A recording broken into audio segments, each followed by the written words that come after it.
Once the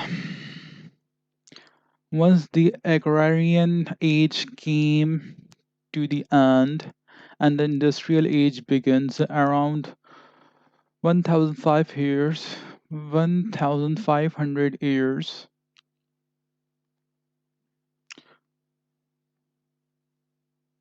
Industrial age began around 1500.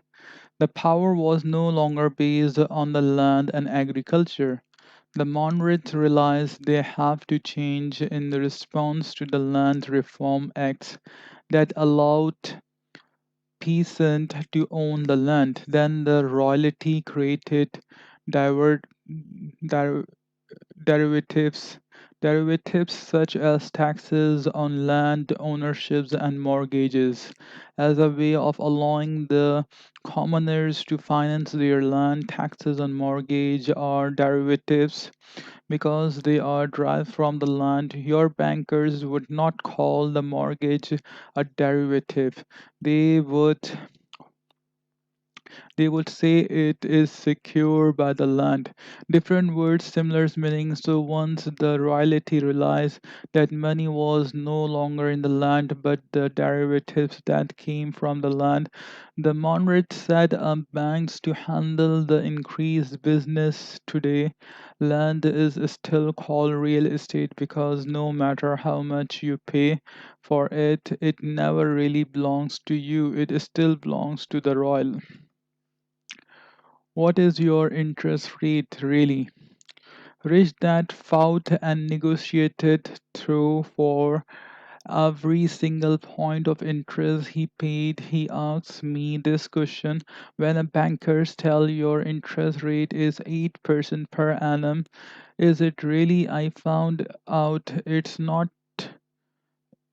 If you learn to read numbers, let's say you buy $100,000 home, make a down payment $20,000, and borrow the remaining $80,000 at 8% interest rate with a 30 years terms from your bank.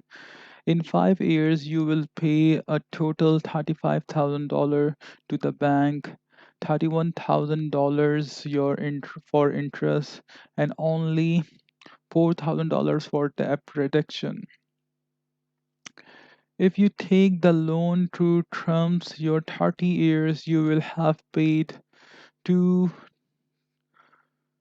$211,000 total principals and interest less what you originally borrowed. $80,000. The total interest you will have paid $131,000. By the way, that $211,000 does not include property taxes and insurance on the loan. Funny, $131,000 seems to be a little bit more than 8% of $80,000. It's make like 160% in your interest over 30 years. As I said, they are not lying. They are just not telling the whole truth. And if you cannot read numbers, you really never know. And if you are happy with your house, you will never really care. But of course, the industry knows that a few years you are going to want a new house, a bigger house, smaller house, a vacation house, or to refinance your mortgage. They knows it. In fact, they count on it. Industry average. In the banking industry, a 7 years average is used as life expectancy for a mortgage. That means banks expect the average person to buy a new house or finance every 7 years, and that means in this example they expect to get their original $80,000 back every 7 years plus $41,000 in interest. And that's why it is called a mortgage, which comes from the French word mortar. or agreement until that. The reality is that most people will continue to work hard, get paid raises, and buy new houses with new mortgage. On top of that, the government gives a tax break to encourage taxpayer to buy more expensive houses, which will mean higher property taxes for the government. And let's not forget the insurance that every mortgage company requires you to pay on your mortgage. Every time I watch television, I see commercials where handsome professional baseball and football players smiles and tells you to take all your credit card debts and roll it into a bill consolidation loan. That's why you can pay off all those credit cards and carry a new loan at a lower interest rate. And then they tell you why it's financially intelligent to do this. A bill consolidation loan is a smart move on your part because the government will give you a tax deduction for the interest payment you make on your home mortgage. Weavers thinkers they see the light run down to their finance company, refinances their houses. They see the light run down to their finance company, refinances their houses, pay off their credit cards, and feel intelligent. A few weeks later, they are shopping and see a new dress, a new mower, or realize their kids needs a new bicycle and they needs to take a vacation because they are exhausted.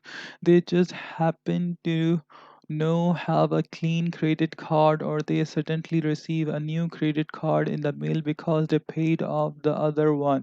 They have excellent credit card, they have excellent credit, they pay their bills, their little heart goes pitter patter, and they say to themselves, oh, go on, you deserve it. You can pay it off a little every month. Emotions overpower logic, and the clean new credit card comes out of hiding. As I said, when bankers say your house is an asset, they aren't lying. When the government give you a tax break for being in debt, isn't because it's concerned about your financial future.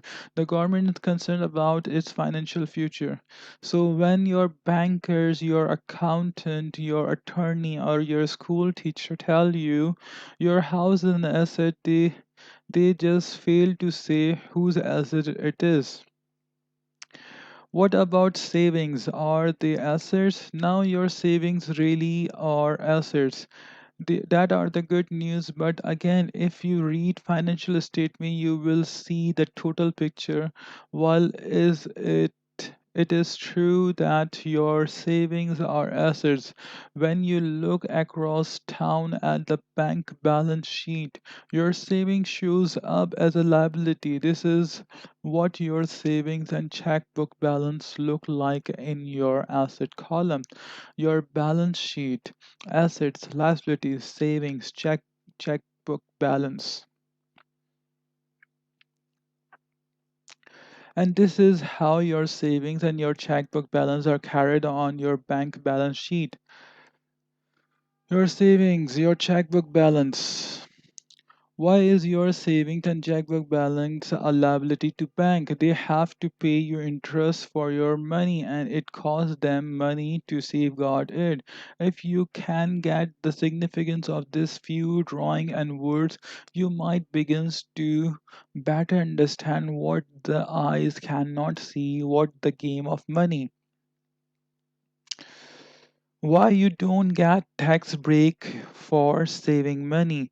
If you noticed, you get a tax break for buying a house and going into debt, but you do not get a tax break for saving money. Have you ever wondered why? I do not have the exact answer, but I can speculate one big reason is because your savings are a liability to bank. Why would they ask the government to pass a law that would encourage you to put money in their bank? Money that would be a liability to them. They don't need your savings. Besides, banks really do not need your savings. They don't need much in deposit because they can magnify money at least 10 times if you put a single $1 note in the bank. By law, the bank can lend out $10, and by depending upon the reserve limits imposed by the central bank, possible as much as $20. This means your single dollar suddenly becomes $10 or more. It's magic. When my rich dad showed me that, I fell in love with the idea. At that point, I knew that I want to own a bank and not go to school to become a banker. On top of that, the bank might pay you only 5% interest on that $1. You as a consumer feel secure because the bank is paying you some money on your money. Banks see this as good customer relationship because if you have saving with them, you may come in and borrow from them. They want you to borrow because they can then charge 9% or more to you on what you borrow, while you may make 5% on your $1. The bank can make 9% or more, while you make 5% on your $1.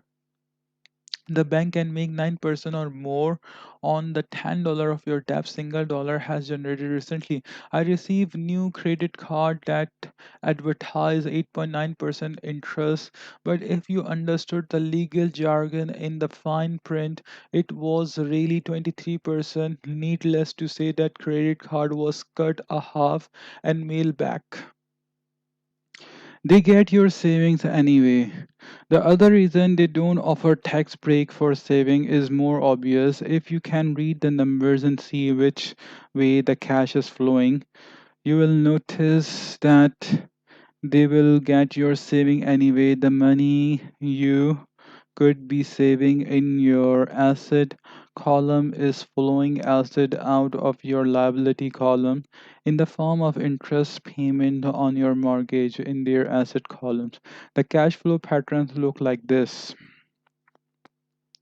your financial statement, income statement, expense, interest, balance sheet, mortgage, your bank financial statement, or mortgage.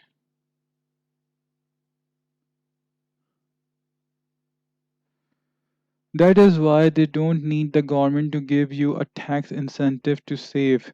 They'll get your saving anyway in the form of interest payments on debts. Politicians are not about to mess with the system because the bank, insurance companies, building industries, brokerage houses, and others contribute a lot of money to political campaigns, and the politicians knows the name of the game. The game the name of the game.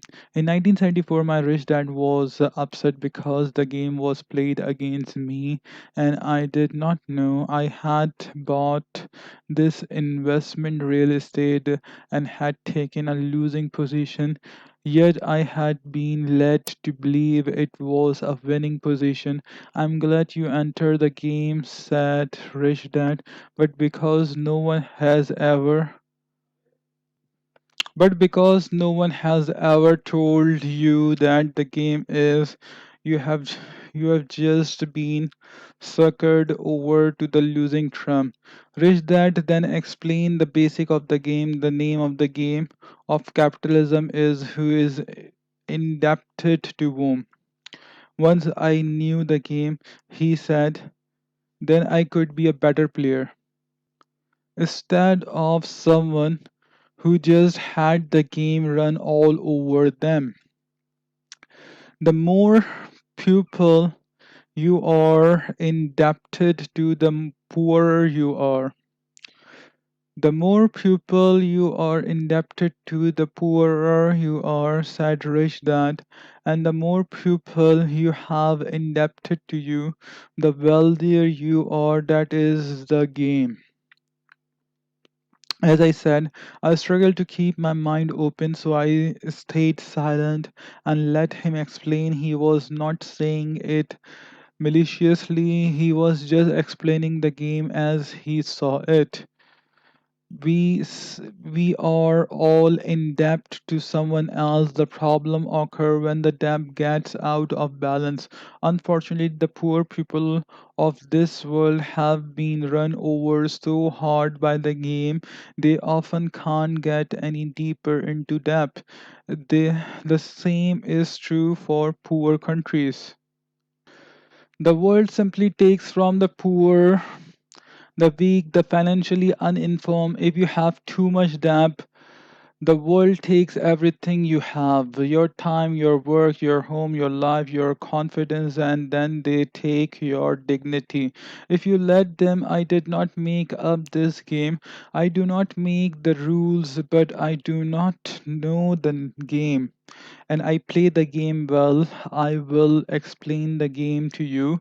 I wanted you to learn to play the game. Then, after you master the game, you can decide what to do with what you know.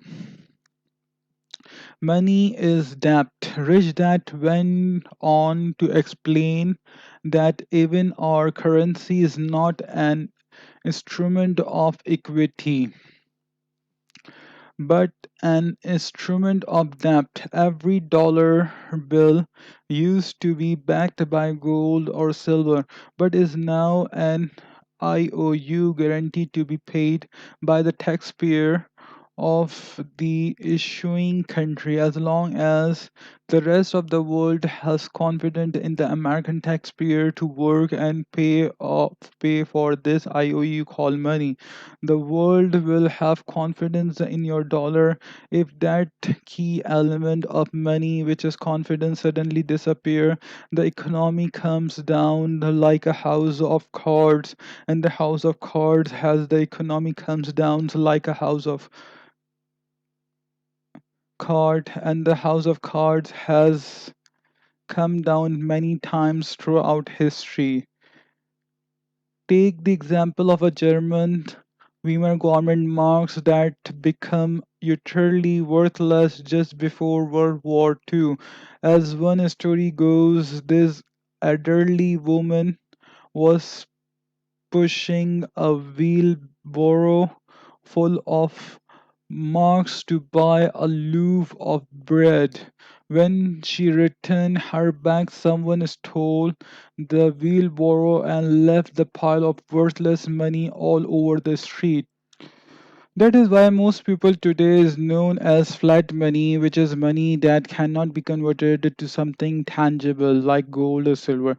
The money is only as good as long as people have confidence in the government backing it. The other definition for faith is a dictatorial order degree given by a person or group having complete authority. Today, much of the global economy is based on debt and confidence.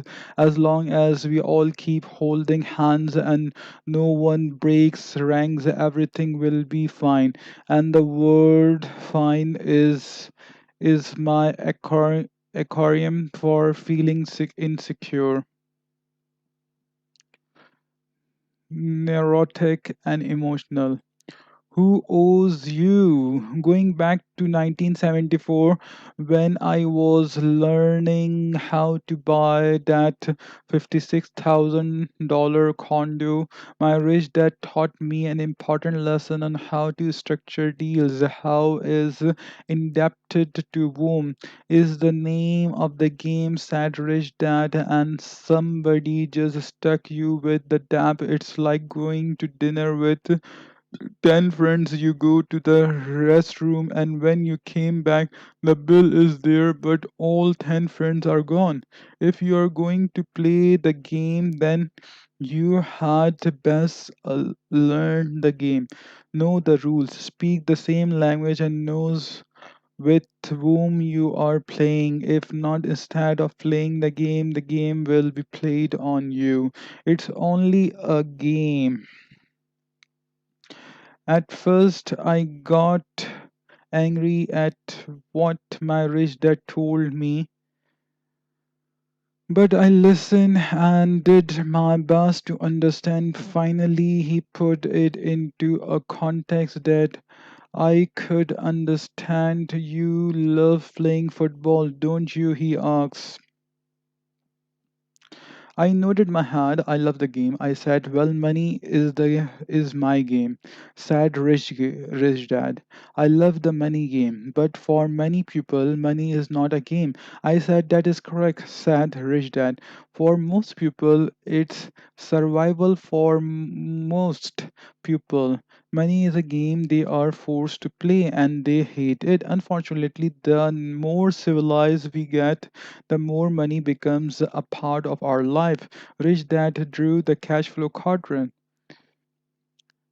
Just look at this as a tennis court or football field or soccer field. If you are going to play the money game, which team do you want to be on? The E's and S's, B's or I's?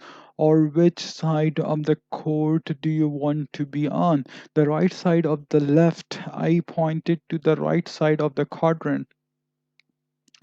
If you take on debt and risks, you should be paid. Good, said Rich Dad. That is why you cannot go out there to play the game and believe some sales agent when he tells you that to lose $150 a month for 30 years is a good deal because the government will give you a tax break for losing money and he expect the price of real estate to go up. You simply cannot play the game with the mindset.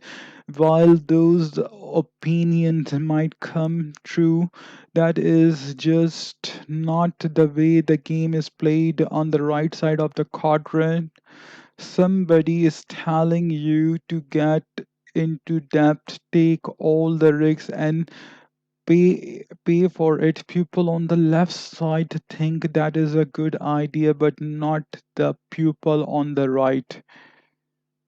I was shaking a little.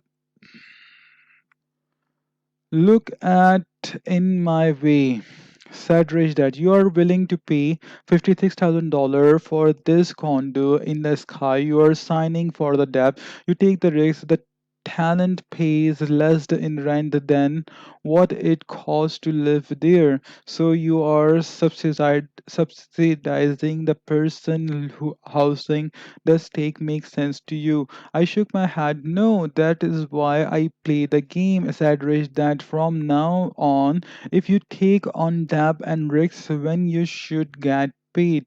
Got that? I nodded my head. "Making money is common sense," said Rich Dad. "It's not rocket science. But unfortunately, when it comes to money, common sense is uncommon. A banker tells you to take on debt, tells you that the government will give you a tax break for something that really does not make fundamental economic sense, and then a real estate salesperson tells you to sign the papers because he can find a tenant who pay you less than you're paying just because in his opinion the price will go up. If that makes sense to you, then you and I do not share the same common sense." I just stood there. I heard everything he said, and I had to admit that I had gotten so excited by what I thought looked like a good deal that my logic went out of the window. I could not analyze the deal because the deals looked good. So I had gotten emotional with greed and excitement, and I was no longer able to hear what the numbers and the words were trying to tell me. It was then the rich dad gave me an important rule that he has always used. Your profit is made when you buy, not when you sell. Rich dad had to be certain that whatever debt or risks he took on, it had to make sense from the day he brought it. It had to make sense if the economy got worse, and it had to make sense if the economy got better. He never bought on tax tricks or critical crystal ball forecast of the future. A deal had to make sound economic sense in good times and in a bad. I was beginning to understand the game of money as he saw it, and the game of money was to see others because indebted to you and to be careful whom you become indebted to. Today, I still hear his words: if you take on risks and debt, make sure you get paid for it. Rich Dad had debt, but he was careful when he took it on. Be careful when you took on debt, was his advice. If you take on debt personally, make sure it's small. If you take on large debt, make sure someone else is paying for it. He saw the game of money and debt as a game that is played on you, played on me, played on everyone. It's played from business to business, and it is played from country to country. He saw it only as a game. The problem is, for most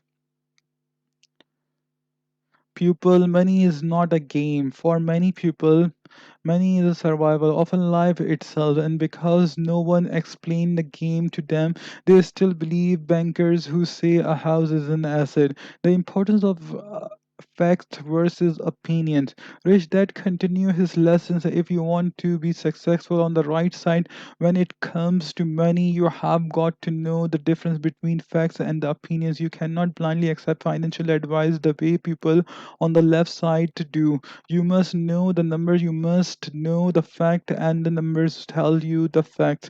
Your financial survival depends upon facts and not some friends or advisor worldly opinions. I do not understand what is the big deal about something being a fact or opinion. I ask, is one better than the other? No, replied Rich Dad. Just know when something is a fact and when something is an opinion. Still puzzled, I stood there with a confused look on my face. What's your family home worth? Asked Rich Dad. He was using an example to help me out of my confusion.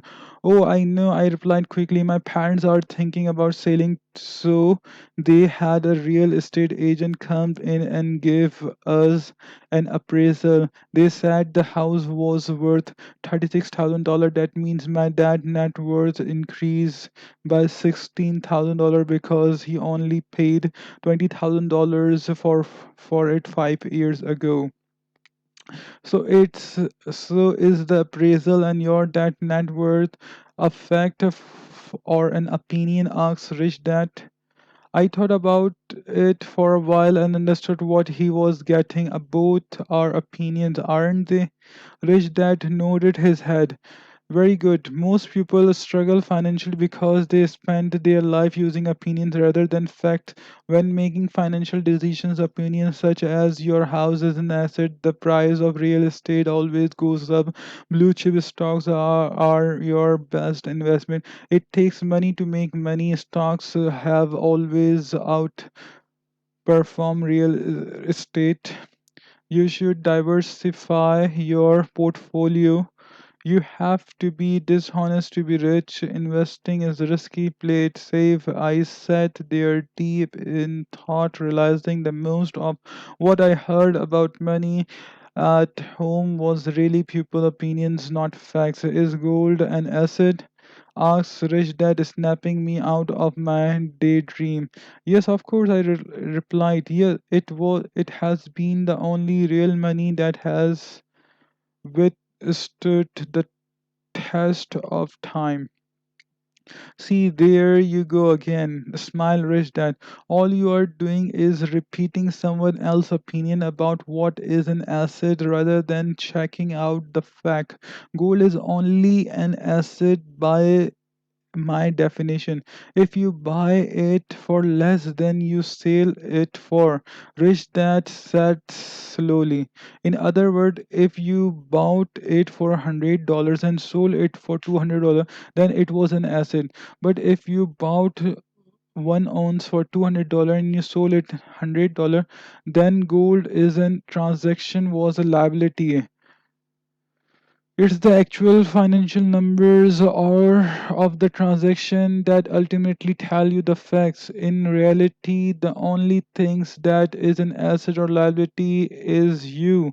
Ul- for ultimately, it is you that can make gold an asset, or only you can make it a liability. That is why financial education is so important. I have seen so many people take a perfectly good business or piece of a real estate and turn into a financial nightmare. Many people do the same with their personal life. They take hard earned money and create a lifetime for financial liabilities. I was even more confused, a little hurt inside, and wanted to argue. Rich that was toying with my brain. Many a man has been suckered because he did not know the fact.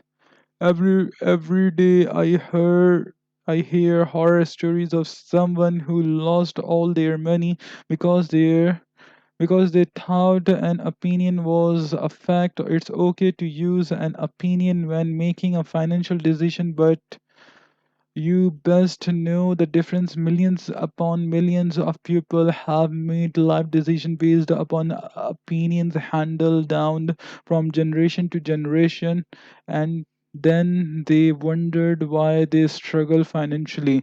What kind of opinion, I asked. Rich Dad chuckled himself before he answered.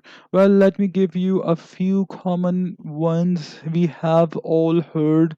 Rich Dad begins listing a few as he chuckled quietly, apparently laughing at the humor of being human beings. Some of the example he gave that they were: you should marry him. He'll make a good husband. Find a secure job and stay there all your life. Doctors make a lot of money. Number 4, they have a big house, they must be a rich. Number 5, he has big muscles, he must be healthy. Number 6, this is a nice car, only driving by a little old lady. Number 8, the earth is flat. Number 9, humans will never fly. Number 10, he's smarter than his sister. Number 11, bonds are safer than stocks. Number 12, people who make mistakes are stupid. Number 13, he'll never sell for such a low price. Number 14, she'll never go out with me. Number 15, investing is risky. Number 16, I'll never be rich. Number 17, I didn't go to college so I never get rich. Number 18, you should diversify your investment. Number 19, you shouldn't diversify your investment. Rich Dad went on and on until finally he could tell I was tired of hearing his example of opinion. Okay, I finally said, I've heard enough. What is your point? Thoughts you never stop me, smile Rich Dad. The point is, most people lives are determined by their opinion rather than the fact. For a person life to change, they first need to change their opinions, then start looking at the fact. If you can read financial statement, you will be able to see the facts not only of a company financial success. If you can read financial statement, you can tell immediately how an individual doing rather than going by yours or somebody else opinion. As I said, one is not better than the other. To be successful in life, especially financially, you must know the difference. If you cannot verify something in is a fact, then is an opinion. Financial blindness is when a person cannot read numbers, so they must take someone else's opinion. Financial insanity is caused when opinions are used as fact. If you want to be on the right side of the quadrant, you must know the difference between facts and opinions. Few lessons are more important than this one. I sat there listening quietly, doing my best to understand what he was saying. It was obviously a simple concept, yet it was larger than my brain could accept at that moment. Do you know what due diligence means? Rich Dad asked. I shook my head. Due diligence simply means finding out what are opinions and what are the facts. When it comes to money, most people are either lazy or searching for shortcuts, so they do not do enough due diligence. And there are still others who are so afraid of making mistakes. They all they do is due diligence and then do nothing. Too much due diligence is only called analysis paralysis. The point is you must know how to slit how to sift through the fact and opinions, then make your decision. As I said, most people are financial trouble today simply because they have taken too many shortcuts and making their life financial decision based upon opinion often. The opinions of an E and S and not the facts. If you want to be B or an I, you must be keenly aware of this difference. I did not fully appreciate rich that lessons that day, yet few lessons have served me better than to know the difference between facts and opinions, especially when it comes to handling my money. Years later, in the early 1990s, my rich dad watched the stock market climb out of sight. His only comment was, that is what happens when highly paid employees or self employed people with big paychecks paying excessive amount of in taxes, greatly in debts, and with only paper assets in their portfolio begin handing out investment advice. Millions are about to get hurt following the opinions of people who thinks they know the facts. Warren Buffett, American greatest investor, once said, if you are in a poker game and after 20 minutes you do not know who the patsy is, then you are the patsy.